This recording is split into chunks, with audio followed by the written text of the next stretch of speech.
আজকে লাঞ্চে খাবো লাউ পাতার বড়া, খেতে ভারী মজা।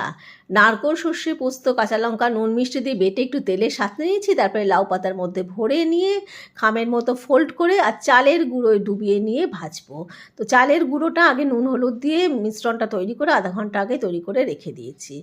এই দেখো, তো এই ভাজাটা দিয়ে এক থালা ভাত খাওয়া যায়। তোমরা কে কে এই রকম ভাজা খাও আমাকে কমেন্ট করে জানিও কিন্তু। শুভ দুপুর বন্ধুরা, শনিবারের দুপুরের খাবার নিয়ে এসে গেছি। আজকে পুরো বিশুদ্ধ নিরামিষ খাবার। লাউ ডাঁটার দিয়ে ডাল বানিয়েছি, মুগের ডাল। লাউ ডাঁটা দিয়ে মুগের ডাল। ব্যাস। লাউ পাতার বড়া বানানো তোমাদেরকে দেখালাম। লাউ পাতার মধ্যে নারকোল, সর্ষে, পোস্ত বাটা দিয়ে আর চালের গুঁড়ো ডুবিয়ে ভেজেছি। আর এইদিকে হচ্ছে কচুর শাক, ছোলা দিয়ে নারকোল দিয়ে বানিয়েছি। আর এটা হচ্ছে ভাজা তেল, এই যে লাউ পাতার বড়াটা ভেজেছি সেই তেল, এটা ভাতের সাথে মেখে খাবে।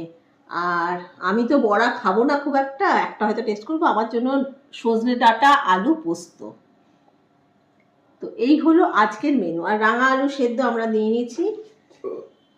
রাঙা আলু সেদ্ধ খাওয়া খুব ভালো শরীরের জন্য। তো চলো খাওয়া শুরু করি আমরা।